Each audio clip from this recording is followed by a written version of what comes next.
everyone, welcome to Nature Life today. My name is Anna-Riet. I'm going to be your host for this session of Nature Life. And just before we start, can I ask, how many of you have been to an event like this here? No one today? One, oh, thank you. I ask this because people do come back a lot sometimes, because every day Nature Life is different. You might come to this museum, see all the galleries and leave, never knowing we have almost 500 scientists working here. So every day we invite someone different to come here and tell us what are they doing behind the scenes, behind the closed doors you are not able to access, what's happening there. Almost 500 people, 300 scientists and 200 students who are learning how to become scientists work every day in our collections. Less than 1% of what we have is on display. So here is a unique opportunity to see things that you will won't see in the galleries and to ask questions. And today you have 25 minutes. You can ask any question about beetles, and we have two speakers, two scientists to hopefully answer all of them. They kindly step up at last minute because it was one of their colleagues who was going to come, but unfortunately was not able to come today. So thank you so much for being here today on a Sunday at such a last minute notice. But Beulah, Hitoshi, you work in the Coleoptera collection. Can you tell us what's that and what you do? Beulah, shall we start with you? Yes, I'm a curator here at the museum, and what that means is I look after millions of specimens of beetles behind the scenes, as Anna-Riet just mentioned. So we've brought a small selection for you to see today. I work with 5 other colleagues, and the collection is shared out between us. We have 9 million specimens. But in the world, there are 400,000 known species, and we don't have all of those yet. So we're always working very hard to improve our collection, which you will hear about from Hitoshi in a little while. But I send our specimens all over the world for researchers to work on. And I also travel the world as well, collecting beetles. And here is a nice picture of you. And that's in Peru. Very Hitoshi, high up a mountain. Anna-Riet, yeah. a picture of you somewhere in Africa, I In a guess? slightly more relaxed environment, that's yes, right. I love this picture because this is not the typical field work. Yeah, I do all the work. Hitoshi just sits there and has a cup of tea. Yeah, that's right, yeah, that's right. No, I am, to introduce myself, I am a scientific associate here in the same section as Beulah. I work primarily on African scarab beetles. That's my speciality, and I'm very lucky to spend about 4 or 5 months of the year in the field in Africa collecting and researching these wonderful beetles. So hopefully I get away at the coldest months of the year. I don't know why I'm here during Christmas time, it's ridiculous. As I say, come March I'll be back there and doing more work for the museum. So it's wonderful.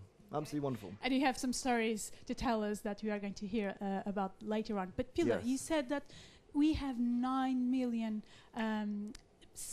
beetles in our collection, and you said there are many, many different kinds of beetles. Yes. Can you show us some? Yeah, if we can have the camera on this drawer here. This is just a small selection of beetles that we've put together just to show you the diversity that exists within the beetle world. They are so diverse because they occupy many, many, many different habitats in the world. So they can be decomposers. They clean up our poo for us, which you will hear about later from Hitoshi. He's the expert in that. Is that so? Yeah. And they are pollinators, so they help to pollinate our plants. They're very, very important creatures, and they're what we call indicators of habitat quality as well, because they have quite a short life cycle, so they don't generally live very long. They can help us to understand small changes that happen in the environment, and most importantly, these days they can help us to understand climate change as well, because where they live changes depending on the temperature that's changing in the world around them. So later on, you're all welcome to come down and have a closer look at these wonderful creatures, and we'll be able to speak a little more about why they look the way they do. Mm-hmm. So they are important a lot for understanding our world. How many, just briefly, how many scientists from all over the world to come to visit our collection every year? That's very important. Good question, Anna-Riet. the Natural History Museum is, I will say, the best institution for natural history in the world. However, there are a couple of other institutions. There's the Smithsonian in Washington, and then there's the Paris Museum of Natural History as well. Now, we together hold the largest collection of specimens in the world, and we're kind of a hub for researchers to come and look at these collections. I will just show you a very special collection, part of a very special collection that we have. Because we've been collecting for 250 years, believe it or not, what the collection we have is incredibly valuable. These, particularly so, these are Charles Darwin's beetles. So we think that we have about 6,000 of his beetles, and these are just a few of them. But because he wasn't an expert himself, but he would give beetles to experts to identify. So they would end up in other people's collections. Eventually they'd come to the museum, but we wouldn't necessarily be able to trace how they came to the museum. So not only do we research our collections for scientific purposes, we research them for historic purposes as well. So the social history in our collections, you know, the time of Charles Darwin when people were just beginning to go out around the world and explore and find the joys of nature in tropical places that no one had ever been to before. That really is interesting as well. But the science is the most important thing, and our collection serves communities around the world that may not have the resources to look after their own biodiversity. So, for example, I work a lot in South America, and I work with museums in South America, and they are very poorly funded, and they don't necessarily have enough scientists to work on their country's own biodiversity. So we hold a lot of South American specimens kind of in reserve for them, so we can make their biodiversity accessible to the whole scientific community. And how many scientists come to visit? Oh, I'm your sorry, that collection? was the original question, wasn't it? I went off on a bit of a tangent there. We have about 300 scientists every year that come to visit the beetle section alone. So that's part of my job as well, is to look after them and help them to access our collection and find their way through the 9 million specimens. Okay, do you have any questions about beetles? Anything you would like to know about beetles? Yes. I watched one of the programs upstairs that showed how you pin a beetle to a board like that, and the lady said it was pinned on the right-hand side, so the left-hand side is left intact. When the actual beetle is collected in its local environment, how do you kill them before you pin them? It's a very good question. Shall I take that one? I think that's for you, Hitoshi. Basically, the key is to be able to get the beetle from the field back to the London as safely as possible, and obviously we want to kill them in the most humane way possible. So what we actually use is ethanol, so it's just an alcohol. There have been times where ethanol hasn't been available and we've used vodka or any kind of alcohol as a killing fluid, and it does work. It's not great to keep them in there, but it does work. And we basically just fill them in. We use pots like this, which are filled with ethanol. You drop them in, and they will die very, very quickly indeed. At that point, we can transfer these things, and they can be stored in the alcohol for decades and decades.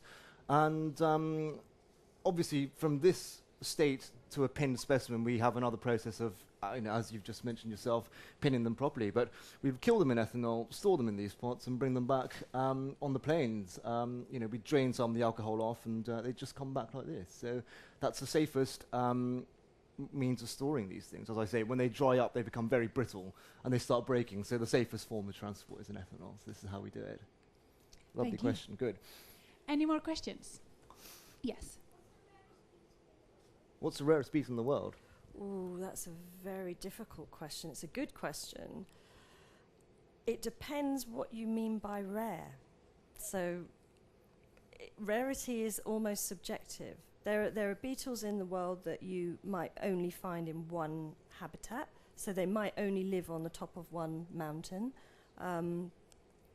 Also, they may be rare because they're endangered. So their habitat may have been destroyed. they might have lived in a rainforest, and that rainforest may have been chopped down to make way for agriculture, and then that beetle's home has become so compromised that they begin to decline in their numbers. So it's very difficult to say which is the rarest. I have got some here that I can show you that are incredibly beautiful and rare, but they're rare because we are not very good at collecting them, and we don't know enough about where they live. We think that they live very high up in the rainforest canopy, so in the top of the trees in South America. Now, these are what we call our bling beetles. These are absolutely beautiful and very, very rarely collected, and because of that, they're very precious to us. So you can come and have a closer look at those later.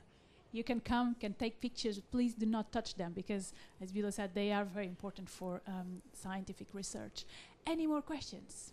Yes. Well, what country do you most like going to and finding beetles? Good Okay. question. Well, I work in Africa, and I've collected in other parts of the world. But for me, the wilds of Africa have this amazing feeling, which I can't quite put my finger on why. But I've collected in countries like Sierra Leone, in the west of Africa, in Tanzania and Zambia. And for me, Africa has so much history, and actually, you get out the car and there's a giraffe feeding from a tree, and a herd of elephants, and it's just mind-boggling to run after an insect with a net with all these amazing animals around you, and one's not even on safari. So for me, Africa and the wilds of Africa are where I suppose my heart belongs. Beulah's just brought the straw along. There's not very many specimens in here, but these are again some more of our historical specimens from the collection. I'll put this back down again.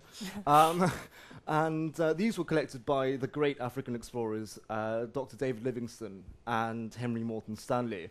And again, history is such, as Beulah was saying, history is such an amazing, the way our collections are, to be able to, put something which I collected next to one which Dr. David Livingstone collected is absolutely extraordinary. You're kind of adding to the history, and long after I've come and gone, the specimens will still be there, and it's a wonderful thing. So certainly Africa for me, and for you, Beulah?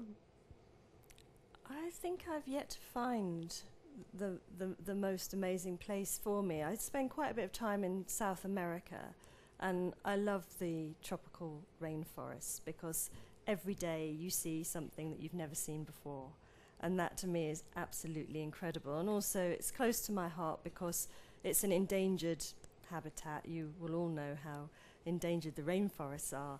And if I can go there and do a tiny little bit of work, make a tiny little bit of difference to our knowledge about what lives there, then that's my work done, and that's very important to me. You choose the places to go based on that, where rainforest is declining, for instance. Yeah, we choose where we go on field work for a number of reasons. One is that's very important. If we have the Natural History Museum has a duty of care to the world to collect and preserve the biodiversity that we have left here. Because we're a repository for knowledge, we hold the world's natural history knowledge here, and it's important that we continue to do that, particularly nowadays when habitats are declining. And what's interesting to us, and Hitoshi will be able to talk about this, is on each individual beetle there's a data label, and that label will say where the beetle was found, by whom it was collected, and when. So we've got labels that have names of countries that don't even exist anymore because they've changed for political reasons, particularly in Africa. And we also have specimens collected by Darwin. That habitat that he visited may not be there anymore. So it's important for us to measure the way that the world is changing, and doing it by researching beetles. But we also go to places based on the strengths we have in our collection anyway. So at the moment I'm working very hard to build up our South American collections because we're quite weak in that. Because of the British Empire, we went all over the world, and particularly Africa, and so we have a lot of material from Africa, but we didn't quite conquer South America. So now, well, I'm doing that in my little way with my English flag, British flag. Yeah. Any more questions? Yes. How do natural disasters affect how beetles? That's a very good question. That is a very, very good question. I wish that we looked into that more, actually. The only thing that I can say about that is good things can come from it. Well, this is not a natural disaster. I'm going to use the example of the demilitarized zone between North and South Korea. So that was a terrible, terrible war that happened in the 1950s. The North and South were divided, but there's this zone that's about 20 miles or kilometers long, and it's one of the most biodiverse places in the world because no man has gone there. So if perhaps a natural disaster, nature has a way of regenerating very, very quickly, particularly in the absence of man. So when natural disasters wipe out humans and nature comes back and the humans don't, then you end up with a very biodiverse situation. So it can be a good thing, but it would be very interesting to actually record that. Good questions. Any more questions? Yes. Ah. We I'm were waiting for so that waiting for question. glad you asked that question. Excellent. After you, B, please. I have the biggest beetle in the world. And when I say biggest, I mean longest. Toshi will have seen some bigger beetles than this, but bigger because they're heavier. So there's my hand for a little bit of scale there. It is disgusting. It really is. Where are they from? These beetles are from South America. Of course. And these they're sort of my Achilles heel, really, because we don't know very much about the life cycle of these beetles. We have collected the adults, as you can see here, but no one has ever collected the larvae, so the immature, the baby stage of the beetle's life cycle. So that hasn't been described at all. So every time I go to South America, I'm digging about in the dirt trying to see if I can find it, but I haven't yet, of course. But these things are wood feeders. You can see they've got very, very big pincers, and they're actually rarely collected as well, but they can be about up to about 18 to 20 centimeters long. That's quite big. You wouldn't want that to fly around your That'd head, be I horrible, don't think. wouldn't it? I'm just going to move that so you can see So the name. And the name Beulah is quite Oh extraordinary. yes, as well, sorry. isn't it? The name is Titanus giganteus. So it gives it away. It's a good name. It's a good name.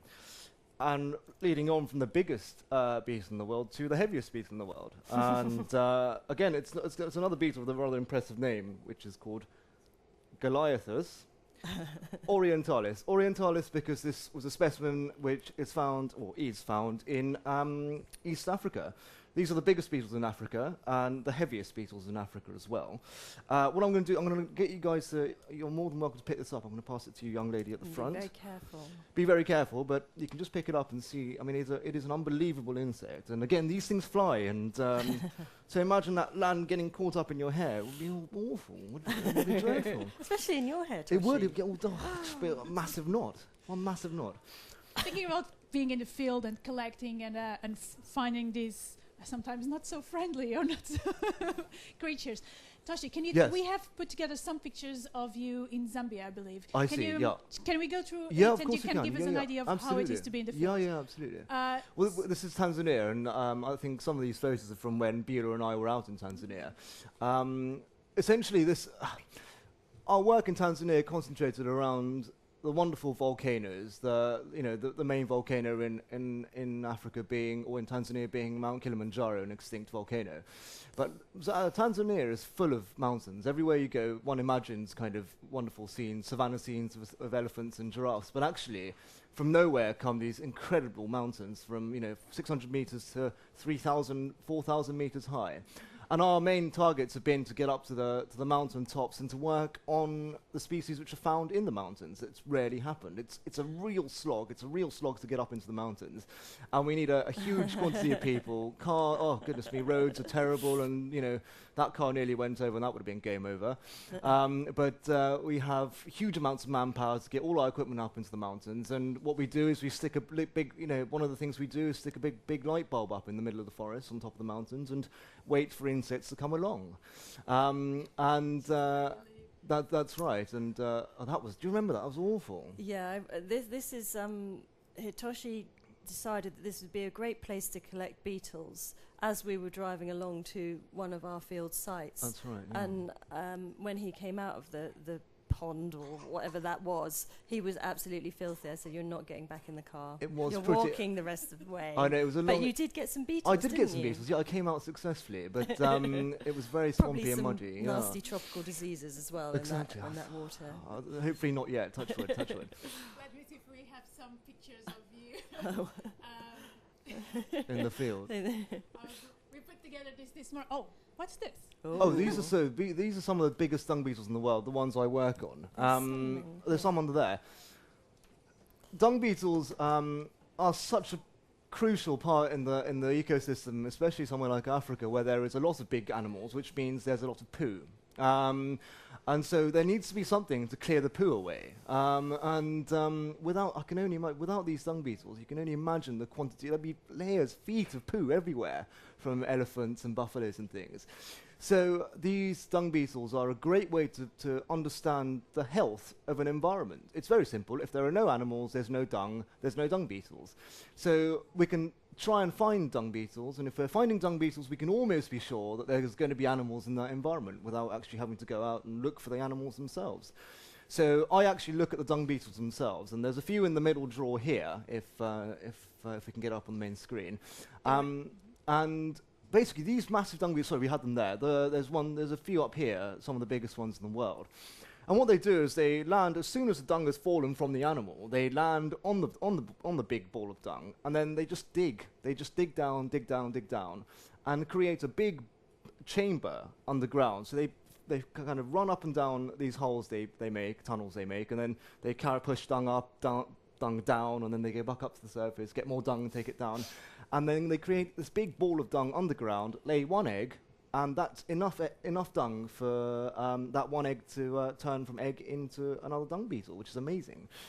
And the other classic scene of Africa and Egypt is the dung beetle rolling the balls. There's basically two very different types of dung beetles. The ones which bury, and you can see they've got kind of big bulldozer-like front legs, and the ones which roll balls, and they've got very gangly hind legs. So that's another very fascinating thing, and you can see them rolling huge balls. I should have brought some down. Huge balls of dung, and they roll it along the surface, and they're very clumsy, and they'll accidentally go down a downhill slope, and they'll just roll away, and they're like, where's the dung beetle can't find its ball, and it's all rather amusing watching. But without these insects, I mean, an important note, there'd be a huge amount of dung, and it's amazing that these things exist, and So to collect them, you have two chances: are either you find the dung from That's an animal, right, yeah. or you give them poo and wait for them to come to you. That's right. So there's two different ways. In Africa, it's quite easy. If you're in a national park where there are big animals, you can find piles of poo, and you just sit there and go through the poo. And it's actually not that unpleasant, I must say. Elephant poo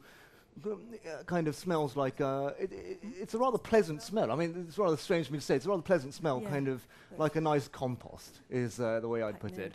But other times where there aren't animals, unfortunately, we have to use our own dung, which is highly unpleasant, really quite disgusting.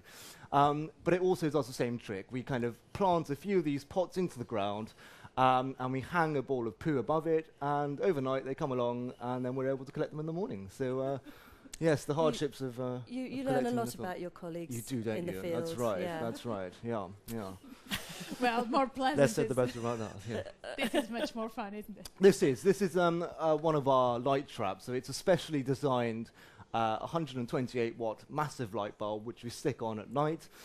We keep it on. I keep it on all night because different things come out at different times of the night. And essentially, this is a great way of collecting insects because it doesn't kill anything. You're there picking off insects you actually want rather than killing 4 million insects in one go. So it can be quite frightening in there. You walk in, and some colleagues of mine have played practical jokes of shaking the tent whilst I'm inside, and that really is not amusing. Just insects everywhere around your face. But it's a great way to collect insects, and actually, often these insects you'll only see at night. They're only active at night, and we're collecting a completely different type of insect, a kind of different group of insects compared to the day and at night. And that's how you build these collections. That's right. Thank That's you. right. Any final questions for yes? Where did your interest come from? When you were Very briefly, because we are Very, running out of time. very briefly. Well, for me, I suppose holidays back to my native Japan when I was a boy, and we lived right in the remote mountains, and walking outside and just spending the day wandering around the mountains and just seeing nature. I've always been interested in nature, and I suppose it's been honed. And seeing beetles, they are the most beautiful things. I mean, most people's ideas are of really boring brown things, but they are extraordinarily beautiful, amazing shapes, and I suppose I got drawn in like that. So that's how I suppose, got my And you, interest. Beulah? Mine is a more disgusting story. I grew up on a farm, and back in the day, there weren't the regulations that there are now, and we used to put dead animals on the muck heap. So they would end up being good fertilizer for the land. And one day there was a pig on the muck heap, and I used to follow it. I walked by it every day, and it used to get bigger and bigger and bigger. Its stomach would be filling with gas, and I was very intrigued as a young child about this. So I decided that I would poke it with a pitchfork, and all sorts of green gas and goo came out. But along with that came maggots and flies and beetles as well. And this was a fascinating window into a completely different universe that I had no idea about.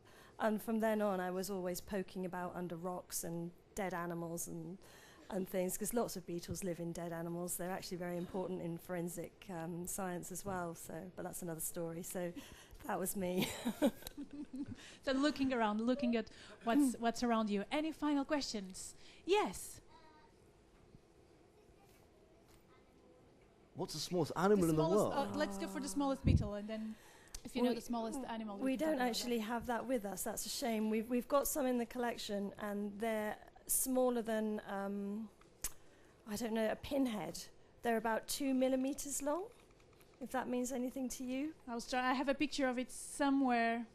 Ah, yes, that's right. Well done, Anna-Rita. It's Right here, at isn't the it? bottom there. There it is. Yeah. Tiny, tiny little So beetle. you've got one of the biggest in the top left, and it's called a feather wing beetle. Its wings are literally like feathers because they're so small. They need to have a lot of sort of resistance on the wing to be able to fly. Thank you. Okay, that's all we have time for today, but you are all invited to come down, have a closer look, take pictures if you want, and continue to chat with Hitoshi and Beulah. Thank you so much for Thank you. coming here Pleasure. again. And I hope to see you again. Don't forget, we are here every day with a different scientist. But now, could you join me in a big, big thanks to Beulah and Hitoshi? Thank you.